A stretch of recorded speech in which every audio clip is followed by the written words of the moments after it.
શિયાળામાં શાકભાજી તો ખૂબ જ સરસ મળતા હોય છે, પણ બધા શાકભાજી બાળકો ખાતા નથી હોતા, તો એમને ખવડાવવા માટે કંઈ ને કંઈ આપણે ટ્રીક કરવી પડે છે। તો આજે એવી જ એક લંચમાં ડિનરમાં અથવા તો નાસ્તામાં તમે બનાવી શકો એવી રેસીપી આપણે બનાવીશું। તો હાય એવરીવન, કેમ છો બધા? આઈ હોપ તમે બધા મસ્ત અને સ્વસ્થ હશો। તો રેસીપી માટે આપણે અહીં મરચાં, આદુ, લસણ અને સાથે અડધો કપ જેટલા વટાણા લીધા છે। તો 3 થી 4 મરચાં, 5 થી 7 કળી લસણ અને એક મોટો ટુકડો આદુનો લીધો હતો મેં, અને સાથે આપણે વટાણાને આ રીતે ક્રશ કરી લઈશું। થોડા વધારે વટાણા પણ તમે લઈ શકો છો। તમે કોઈ પણ ગ્રીન જે બી વેજીટેબલ્સ અત્યારે મળતા હોય છે એ બધાનો જ ઉપયોગ કરી શકો છો। તો અહીં એની સાથે મેં મેથીની ભાજી લીધી છે। અહીં આપણે મેથીની ભાજીના માત્ર પાંદડા જ લેવાના છે અને એને સાફ કરીને ધોઈને પછી એને કટ કરીને લીધી છે। આ સાથે થોડી આપણે પાલક પણ લઈશું।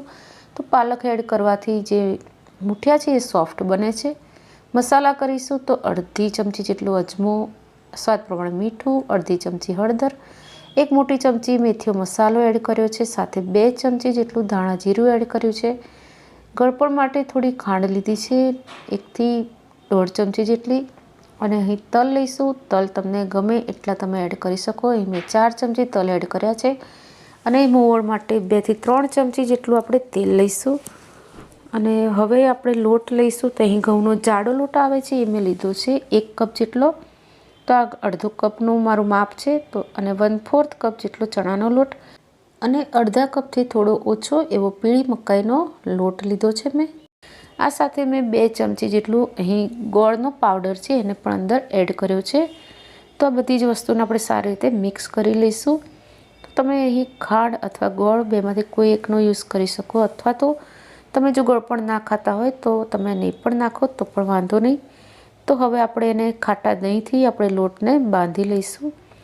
તો આ રીતે મૂઠિયા બનાવવાથી ખૂબ જ સોફ્ટ બને છે, અને બાળકો જનરલી વટાણા છે, તુવેર છે યા પાલકની ભાજી નથી જ ખાતા હોતા, પણ આ રીતે આપણે બનાવીએ છીએ તો એ લોકો હોંશે હોંશે ખાય છે, અને જેટલા સ્વાદિષ્ટ બનશે એટલા એ બાળકોને ખાવાનું ગમશે।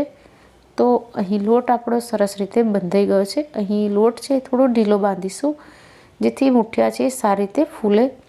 પાલકની ભાજી એડ કરવાથી ખૂબ જ સોફ્ટ બને છે મૂઠિયા। તો હવે આપણે કુકરની જે ડીશ છે કાણાવાળી એને આપણે તેલથી ગ્રીસ કરી લઈશું, અને આ રીતે એકદમ નાના નાના મૂઠિયા વાળીશું। આપણે મુઠ્ઠી જેટલી સાઈઝના મૂઠિયા મેં બધા જ બનાવીને રેડી કરી દીધા છે। તો આ રીતે કરવાથી ખૂબ ઝડપથી બફાઈ જશે, અને તમે આમ જ એને ડાયરેક્ટ આ રીતે જ વઘારી પણ શકશો।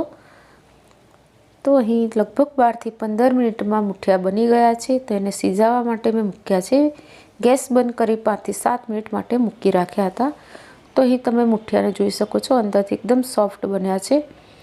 અને ચણાનો લોટ વધારે નહીં લેવાનો, ને તો મૂઠિયા છે થોડા ચીકણા બની જાય છે અને કડક પણ બની જાય છે।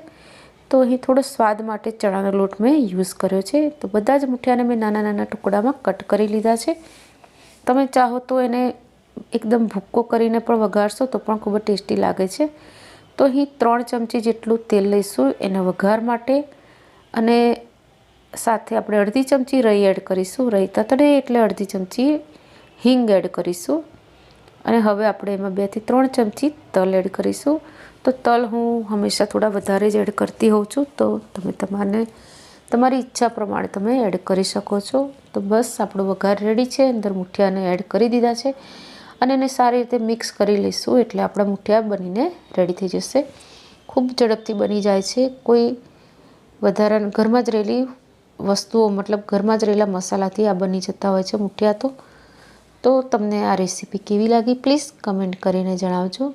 જો રેસીપી સારી લાગી હોય તો ચેનલને લાઇક, શેર અને સબસ્ક્રાઈબ કરવાનું ના ભૂલતા। આ મૂઠિયાને મેં દહીં સાથે સર્વ કર્યા છે, અને ઉપરથી થોડો મેથીનો મસાલો સ્પ્રિંકલ કર્યો છે। તો આજની રેસીપી જોવા બદલ થેન્ક યુ। રાધે રાધે।